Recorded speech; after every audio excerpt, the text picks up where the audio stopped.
சொல்றதில்ல. நடுவரையா நான் உங்களிடம் ஒன்றை கேட்கிறேன். வேதாகமத்துல கடினமான உணவை உண்ணுபவர்கள் ஏற்றுக்கொள்ளப்படுகிறார்களா? பால் போன்ற பிள்ளையை போன்ற லகுவான உணவை உண்ணுகின்றவர்கள் ஏற்றுக்கொள்ளப்படுகிறார்களா? கடினமான உணவை உண்ணுகிறவர்கள் தான் ஏற்றுக்கொள்ளப்படுகிறார்கள் என்றால் பாவத்திற்கு உடனே தண்டனை கிடைப்பது சரியாக தான் இருந்திருக்கும்.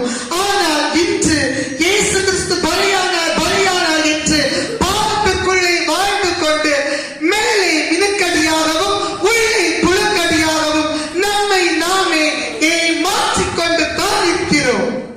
அது அசாதாரணமான உண்மையும் கூட, அசைக்க முடியாத நிஜமும் கூட.